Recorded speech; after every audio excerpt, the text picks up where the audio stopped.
Hi ಎಲ್ರಿಗೂ ನಮಸ್ಕಾರ. ನೀವು ನೋಡ್ತಾ ಇದ್ದೀರಾ tech info Kannada YouTube channel. ಇವತ್ತಿನ ಒಂದು ವಿಡಿಯೋದಲ್ಲಿ ನೀವು SIB ಸೌತ್ ಇಂಡಿಯನ್ ಬ್ಯಾಂಕ್ ಆ್ಯಪ್ನಲ್ಲಿ ನೀವು ಯಾವ ರೀತಿಯಾಗಿ ನಿಮ್ಮ ಬ್ಯಾಂಕ್ ಸ್ಟೇಟ್ಮೆಂಟ್ನ ತೆಗಿಬೋದು ಅಥವಾ ಬ್ಯಾಂಕ್ ಸ್ಟೇಟ್ಮೆಂಟ್ನ ಡೌನ್ ಮಾಡ್ಕೊಳ್ಬೋದು ಅಂತ ಈ ಒಂದು ವಿಡಿಯೋದಲ್ಲಿ ನಾನು ನಿಮಗೆ ತಿಳಿಸ್ಕೊಡ್ತಾ ಇದ್ದೀನಿ. ಕಳೆದ ವಿಡಿಯೋದಲ್ಲಿ ನೀವು SIB ಮೊಬೈಲ್ ಬ್ಯಾಂಕಿಂಗ್ ಆ್ಯಪ್ನಲ್ಲಿ ಯಾವ ರೀತಿಯಾಗಿ ರಿಜಿಸ್ಟರ್ ಆಗೋದು, ಹಾಗೆ ಯಾವ ರೀತಿಯಾಗಿ ಯೂಸ್ ಮಾಡ್ಬೋದು, ಲಾಗಿನ್ ಆಗ್ಬೋದು ಅಂತ ಆಲ್ರೆಡಿ ವಿಡಿಯೋ ಮಾಡಿದ್ದೇನೆ. ಸೊ ಆ ವಿಡಿಯೋ ಮಿಸ್ ಮಾಡಿದರೆ ನೀವು ನೋಡ್ಕೊಳ್ಬೋದು. ಅದಾದ ಬಳಿಕ ನೀವು ಇದರಲ್ಲಿ ಯಾವ ರೀತಿಯಾಗಿ ನಿಮ್ಮ ಬ್ಯಾಂಕ್ ಅಕೌಂಟ್ನ ಸ್ಟೇಟ್ಮೆಂಟನ್ನು ನಿಮ್ಮ ಮೊಬೈಲಲ್ಲಿ ಈಸಿಯಾಗಿ ಡೌನ್ಲೋಡ್ ಮಾಡ್ಕೊಳ್ಬೋದು ಅಥವಾ ನೋಡ್ಕೊಳ್ಬೋದು ಅಂತ ಈ ಒಂದು ವಿಡಿಯೋದಲ್ಲಿ ನಾನು ನಿಮಗೆ ತಿಳಿಸ್ಕೊಡ್ತಾ ಇದ್ದೀನಿ. ಸೊ ವಿಡಿಯೋನ ಸ್ಕಿಪ್ ಮಾಡದೆ ಕೊನೆ ತನಕ ನೋಡಿ. ಬನ್ನಿ ಇವತ್ತಿನ ಒಂದು ವಿಡಿಯೋ ಶುರು ಮಾಡೋಣ. ವಿಡಿಯೋ ಶುರು ಮಾಡೋಕ್ಕೂ ಮುಂಚೆ ನೀವೇನಾದರೂ ಫಸ್ಟ್ ಟೈಮ್ ನಮ್ಮ ಯೂಟ್ಯೂಬ್ ಚಾನಲ್ನ ನೋಡ್ತಿದ್ರೆ ಈಗಲೇ ಸಬ್ಸ್ಕ್ರೈಬ್ ಮಾಡ್ಕೊಳ್ಳಿ, ಹಾಗೆ ಪಕ್ಕದಲ್ಲಿ ಕಾಣಿಸ್ತಿರೋ ಬೆಲ್ ಐಕನ್ ಕೂಡ ಕ್ಲಿಕ್ನ ಮಾಡ್ಕೊಳ್ಳಿ. ಸೊ ಮೊದಲಿಗೆ ನೀವು SIB ಮಿರರ್ ಆ್ಯಪ್ನ ಓಪನ್ ಮಾಡ್ಕೊಳ್ಳಿ. ಓಪನ್ ಮಾಡ್ಕೊಂಡ ತಕ್ಷಣ ಅದರಲ್ಲಿ ನೀವು ಲಾಗಿನ್ ಹಾಕ್ಕೊಳ್ಬೇಕಾಗುತ್ತೆ. ನೀವು ಸ್ಟಾರ್ಟಿಂಗಲ್ಲಿ ಯೂಸ್ ಮಾಡೋದಾದರೆ ರಿಜಿಸ್ಟರ್ ಆಗಬೇಕಾಗುತ್ತೆ. ಸೊ ಅದರಲ್ಲಿ ಯಾವ ರೀತಿಯಾಗಿ ರಿಜಿಸ್ಟರ್ ಆಗೋದಂತ ಆಲ್ರೆಡಿ ವಿಡಿಯೋ ಮಾಡಿದ್ದೇನೆ, ನೋಡಿಕೊಂಡು ರಿಜಿಸ್ಟರ್ ಹಾಕ್ಕೊಳ್ಳಿ. ಹಾಗೆ ನಂತರ ನಿಮಗೆ ಸ್ಟಾರ್ಟಿಂಗಲ್ಲಿ ಓಪನ್ ಮಾಡಿದ್ರೆ ಈ ರೀತಿ ಒಂದು ಇಂಟರ್ಫೇಸ್ ಬರುತ್ತೆ. ಅಲ್ಲಿ ಅಕೌಂಟ್ಸ್ ಅಂತ ಆಪ್ಷನ್ ಇದೆ ನೋಡಿ, ಅದ್ರ ಮೇಲೆ ಕ್ಲಿಕ್ನ ಮಾಡಿ. ಕ್ಲಿಕ್ನ ಮಾಡಿಕೊಂಡ್ರೆ ನಿಮಗೆ ಈ ರೀತಿ ಇಂಟರ್ಫೇಸ್ ಬರ್ತದೆ.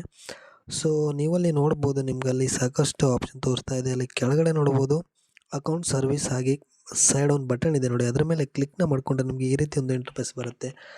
ನಿಮಗೆ ಇದರಲ್ಲಿ ಪೂರ್ತಿ ನಿಮ್ಮ ಬ್ಯಾಂಕ್ ಸ್ಟೇಟ್ಮೆಂಟ್ ಹಾಗೆ ನಿಮ್ಮ ಬ್ಯಾಂಕ್ ಡೀಟೇಲ್ಸ್, ಟ್ರಾನ್ಸಾಕ್ಷನ್ ಹಿಸ್ಟ್ರಿ ನಿಮಗೆ ಪೂರ್ತಿ ಸಿಗುತ್ತೆ. ಸೊ ನಿಮಗಿದ್ರೆ ಇದನ್ನು ಡೌನ್ ಮಾಡ್ಕೊಳ್ಬೇಕು ಅಂತಂದರೆ ಕೆಳಗಡೆ ವ್ಯೂ ಸ್ಟೇಟ್ಮೆಂಟ್ ಆ್ಯಂಡ್ ಇಮೇಲ್ ಅಂತ ಇದೆ. ಸೊ ಇದ್ರ ಮೇಲೆ ನಿಮಗೆ ಸೆಲೆಕ್ಟ್ನ ಮಾಡಿದ್ರೆ ನಿಮಗೆ ಯಾವ ಡೇಟಿಂದ ಯಾವಾಗ ಡೇಟ್ವರೆಗೂ ನಿಮಗೆ ಎಷ್ಟು ಮಂತಿಂದು ಹಾಗೆ ಎಷ್ಟು ವೀಕಿಂದು ನಿಮಗೆ ಯಾವಾಗ ಬೇಕೋ ಅದನ್ನು ನೀವು ಇದರಲ್ಲಿ ಸೆಲೆಕ್ಟ್ನ ಮಾಡ್ಕೊಳ್ಬೇಕಾಗುತ್ತೆ. ಸೊ ಅಲ್ಲಿ ನಿಮಗೆ ಡೇಟ್ ವೈಸ್ ಇರುತ್ತೆ, ಯಾವ ಡೇಟಿಂದ ಯಾವ ಡೇಟಿಂದ ಎಲ್ಲಿಯವರೆಗೆ ನಿಮಗೆ ಯಾವ ಡೇಟ್ವರೆಗೂ ಬೇಕಂತ.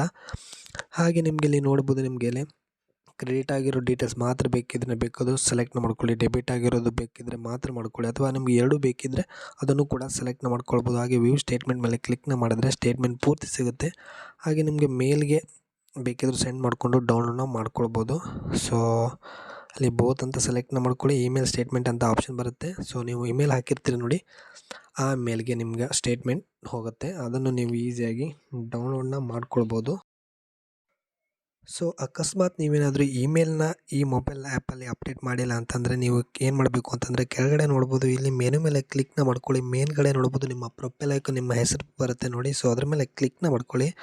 ಕ್ಲಿಕ್ನ ಮಾಡ್ಕೊಂಡ್ರೆ ಪ್ರೊಫೈಲ್ ಐಕನ್ ಮೇಲೆ ಕ್ಲಿಕ್ನ ಮಾಡ್ಕೊಂಡ್ರೆ ನಿಮ್ಮ ಮೊಬೈಲ್ ನಂಬರ್ ಜೊತೆಗೆ ನಿಮ್ಮ ಮೇಲ್ ಕೂಡ ಇರುತ್ತೆ. ಸೊ ನಿಮ್ಮ ಇಮೇಲ್ ಇಲ್ಲ ಅಂತಂದರೆ ಅಲ್ಲಿ ಅಪ್ಡೇಟ್ ಮೇಲೆ ಕ್ಲಿಕ್ನ ಮಾಡಿಕೊಂಡು ಮೇಲ್ ಕೂಡ ಚೇಂಜ್ನ ಮಾಡ್ಕೊಳ್ಬೋದು. ಸೊ ಇದಾಗಿತ್ತು ಇವತ್ತಿನ ಒಂದು ವಿಡಿಯೋ. ಇಷ್ಟ ಆಗಿದೆ ಲೈಕ್ ಮಾಡಿ, ಫ್ರೆಂಡ್ಸ್ಗಳಿಗೆ ಶೇರ್ ಮಾಡಿ. ಮುಂದಿನ ವಿಡಿಯೋದಲ್ಲಿ ಮತ್ತೆ